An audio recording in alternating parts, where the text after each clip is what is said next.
Am I the a-hole for laughing at my sister? This happened back in December, but I'm still getting crap for it, so now I'm asking here. My 23 male sister, 24 female, has been dating this guy, 24, for about 10 months, and she shouldn't be. She's constantly testing him to see if he'll cheat or lie, and no matter how many times he passes her test and says that he, rightfully, doesn't like the tests, she'll still say she can't trust him but also won't break up with him. Our family have told her to stop the tests, and so have some of her friends, but her logic is that if he loves her, then he'll know that she needs to be able to trust him. He went out with some friends and mentioned it so she'd know he wouldn't respond for a while, and my sister, who knew some people who were going to the same bar that night, found many options, told a girl she's kind of friends with that he was single and interested in hooking up to test him. Again. Boyfriend apparently gets hit on, realizing it's a test again, leaves the bar, calls her, and asks if it's a test. And when my sister tells him that it is, he dumps her and says he's either going to hook up with a woman who flirted with him if she's still up for it, or find someone else to hook up with since he can't handle my sister's crazy anymore. My sister is very upset and he hangs up on her. So she goes to our family in the main room, mom, dad, me, to tell us what happens, and says that he cheated and now the relationship is over. We're all obviously upset for her, and then we get the actual story out of her not just laughed in her face because she lied. She caused a breakup, and it was what everyone warned her would happen if she kept testing him. I was called every name under the sun by my sister, and our parents said that even though she was in the wrong, that I should have been sensitive to how she was feeling and kept my thoughts private. And because I didn't, I'm an a-hole. Am I? Now for the top comments. Not a-hole. Play a stupid game, win a stupid prize. And quite frankly, testing your partner's loyalty is pretty stupid in my opinion. You either trust them or don't. Yep, I honestly don't know what she was expecting doing that. How in the world she thought he'd just be okay with that over and over again. Some people can just be unbelievably dense. Oh yeah, no surprise there. The sheer volume of stupid is thick here. And yeah, it probably stems from an overwhelming lack of self-esteem. But geez, when everyone, from boyfriend to your mom, says stop doing this is gonna dump you and you continue, it's your own damn fault. I honestly don't know what she was expecting doing that. To break his spirit slowly over time and get away with more and more in the future until he is a shell of a man. And she can do what she wants whilst he pays for everything because he genuinely believes he will never do better than her. Psychological mistreatment is a very real form of domestic abuse. Not a-hole. Your sister is an idiot who lacks the maturity necessary to be in a relationship. Would it have been kinder to keep your thoughts to yourself? Maybe. But holy hell, this chick had it coming. But even though it would have been kinder, she wouldn't have learned her lesson. She would continue the testing game with the next Joe that comes knocking. Sometimes you gotta be harsh for people to face reality. Like you said, she had it coming. Next story is titled, Am I the a-hole for getting married before my sister after she announced her wedding first? I really feel bad and don't know if I'm the a-hole and how I can make everybody happy. So, my 25 female sister, 27 female, and I were as children always very competitive in sports/grades. But as I got older, I didn't want that anymore. So I changed to a different sport and studied something completely different than her. She then started to get competitive with our personal life, and she was always very passive-aggressive about me having a boyfriend first. Later, I moved together with my boyfriend and she made mean comments about it all the time. After a while, she found her perfect match and things got easier. I knew that she wanted to get married first and be the first one to have children. And it didn't bother me at all because I'm in no hurry. Last Christmas, she announced that she was getting married in 2023, and I was really happy for her. Then at the beginning of this month, my boyfriend, 26, and I got a call from his younger brother, 24. He was informed from his doctor that he has a very aggressive disease. We couldn't believe it, and went to his home to be there for him. My boyfriend was his best man for his brother's wedding. Their dad died when they were little, and they were very close. It meant a lot to him. Last week, my boyfriend asked me if I would marry him. He said that he could understand if it's not that romantic, but he said he wanted to marry while his brother is here, and to have him as his best man. I never cared about an expensive wedding with a lot of people. I'd always wanted to have a nice day with the most important persons in our life. So I could totally get that. I agreed because I love him, and I also know how happy it would make his little brother. But I immediately knew that this would cause stress with my sister. I called her. She knows that my boyfriend's brother is very sick, and told her about the proposal and that it will be only a small wedding this year, with her, my parents/grandparents, and some friends, so she could still have this big wedding first. She got mad and called me jealous, and that I'm using a dying person to get married first. I know that she was overreacting, but I also feel bad because she announced it first, and it means so much to her and I don't want to ruin her moment. So, am I the a-hole? Not the a-hole. You're doing something very sweet for your soon-to-be husband. Your sister needs to grow up and realize that not everything in life is a competition. Thank you, but I don't really know how to stop this competition game. I don't know what to say or do. You don't. You just live your life. Your sister needs to grow up. If she makes passive-aggressive comments, just ignore them and change the subject. Yep, this is the one. OP, if you just do what makes you happy and don't worry about her, you'll be happier than her in the long run. Weddings aren't about competition. They're about people who are in love joining together and inviting the people they love to be there. Your future husband deserves a chance to have his brother there for that. Someday your sister may grow up and understand that life isn't about her winning all the time. But if she doesn't, that's not your problem. She announced it first, but the engagement is longer than a full calendar year.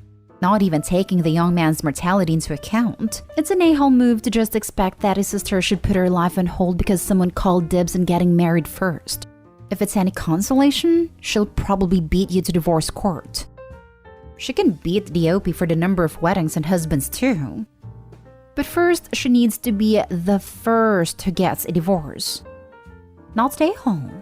Shut your sister down hard if she ever dares to say something like that to you again. What an awful thing to think, let alone say. She should be ashamed of herself. Your sister owes you a big apology. Right? Let's be real. She probably accused OP of using a dying person as an excuse to do something first, because it's something she would do if she had a chance. So she thinks OP's doing what she would have done. Which doesn't exactly make her that great of a person. Next story. Am I the a-hole for bursting out laughing when my sister-in-law asked to live with us? For the sake of not writing a huge post, I'll just say my sister-in-law have a very tense relationship. She's a very hateful, mean person, constantly takes digs at my weight, tells anyone who will listen that I'm lazy and fat, a bad parent and not good enough for her brother. I let it roll off my shoulders for the most part because, frankly, her opinion of me is pretty much irrelevant. And I have my own opinions on her, but keep it to myself. Not saying anything if I don't have anything nice to say and all that. This weekend, when we were over at his parents' house where she also lives, she sat us down and said she wanted to change from living with her parents, where rent is free and endless childcare is provided by my mother-in-law, and started thinking it might be a good idea to move in with us. I couldn't help it. I immediately started laughing. The entitlement and audacity honestly took me off guard, given the fact that my mutual distaste for her is not a secret, even if I stay cordial to keep the peace. Everyone looked at me in shock, and since the damage was already done, I said, "That's not happening, and you know that."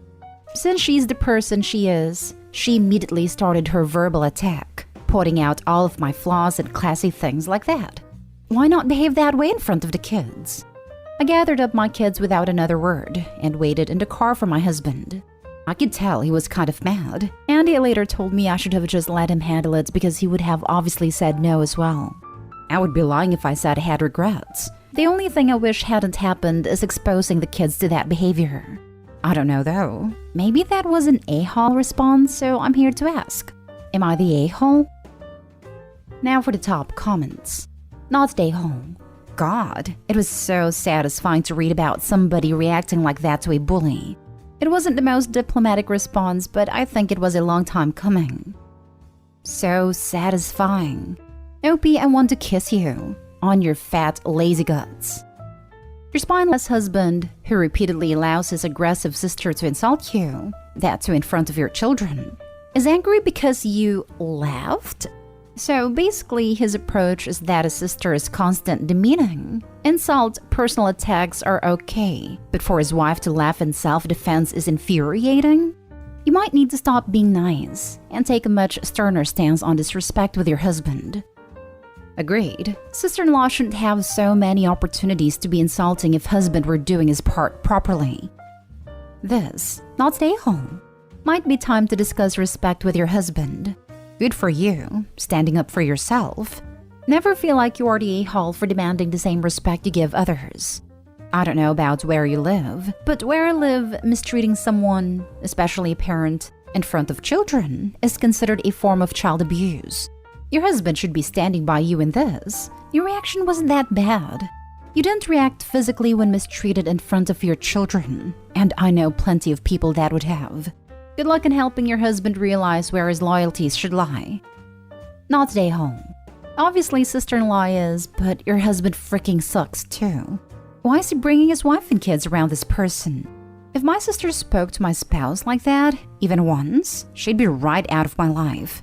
You're not the only one who exposed your kids to that behavior. He did. And frankly, given that he is spineless enough to allow the situation to continue, I wouldn't have trusted him to shut the situation. Not only should you have felt free to speak up, you need to be questioning him about why he's bringing you around his toxic family and allowing this behavior to continue. If there are other posts or anything to go by, the husband is just like a sister in regards to his wife. Now for the last story. Am I the a-hole because I charged my son for tickets I got for free? First, the setup. I'm a single mom to 3 boys, 18, 13, and 12. My oldest graduated last year and is currently living at home for free, while he goes to school and works so he can save. Next, the problem. Sometimes for work. I get perks for doing well or just because. The other day, I won tickets to an event that I was on the fence about going to. So I was planning on selling to a coworker who said I'd buy them if I decided not to go. I was leaning towards that option because the extra money would be nice to have a little more to play with in the family fun account. Anyway, before I could sell the tickets, my oldest son saw them and asked me for them so he and his girlfriend could go. I told him a guy from work offered to buy them, but if he wanted them, he could buy them for me instead. My son told me he didn't have the money in his budget for them, but he really wants to go, and if I could just give them to him. I said no, that this is a part of being adult, sometimes you just can't afford things. He pleaded some more and I felt bad, so I said he could buy the tickets by watching his brothers while I went on an overnight with my sister. I don't like leaving the youngest two by themselves overnight, but I'll even throw a $50 gift card so they could get something to eat before. He agreed right away, and I gave him the tickets. I thought it would be a win-win-win. My son goes to the event and they have a great time. When the weekend of my overnight comes, I get snacks and leave pizza money with a note to everyone, one with all the info we discussed along with the name of the hotel. Then I leave before the boys get home from school. I'm at the hotel having a good time when I get a call from my 13-year-old telling me they don't have enough money to order the pizza they want because their older brother took his share of the pizza money to go have dinner with his girlfriend. I give the two my credit card number, hang up and call their brother who doesn't answer. After repeated and answered calls, I get nervous. It made my sister check out and take a cab to my house because we had both been drinking. We end up watching movies and having pizza with the boys all while trying to get a hold of my son. At 1 a.m., he and his girlfriend come home but it's already late, so they go to his room to sleep. Next morning, I'm pissed, so I go to talk to him with a bill to pay me back for the tickets, the gift card, the hotel, the pizza money, and the cab. I also added an inconvenience fee. He said that wasn't fair because I got the tickets and a gift card for free, and I didn't have to come home because he did come home to watch the boys, so they wouldn't have been alone. I told him that wasn't the agreement, and the bill still stands. Am I the a-hole because I did charge him for something I did technically get for free? Not the a-hole. You guys made an agreement on payment and he failed to do it. You said a gift card was for pizza for them to eat, not so he could take his girlfriend out. And you're right, this is part of being an adult. If he couldn't afford it and he didn't want to watch his brothers, then he shouldn't have taken the tickets. You're already doing more than enough letting him live there for free. No, the gift card was for him to use. I left pizza money and he took a portion of that to use for himself. That's so selfish. Wow. Further to this, something I don't see a lot of people pointing out is that OP effectively earned those tickets as a perk for their hard/good work, which then the son disrespected and felt entitled to. Nobody's entitled to anybody else's rewards for hard/good work. Punishment fits the crime and not the a-hole. Plus, he knew why OP was calling and clearly chose to ignore them. Or he needs to be asked what if there was an emergency with the 2 minors left unattended and the phone call was important. Okay, so I was totally going to call you an a-hole until I read a part about him earning the tickets, then going out instead of watching his siblings. Not the a-hole. He reneged on the deal and didn't come home until 1 a.m. Even worse, he took part of the pizza money instead of just using the $50 gift card already given to him. Not the a-hole. I would say slides a-hole if you straight up charged him. But you were very generous to let him pay you by way of babysitting, and he completely disrespected your agreement. Charging him as punishment was totally reasonable. The son is 18 and living rent-free at home. He was in no way entitled to those tickets. Selling them to a coworker or son would in no way be an a-hole move. Not even a slight a-hole. Although I personally think the compromise with tickets for babysitting was genius.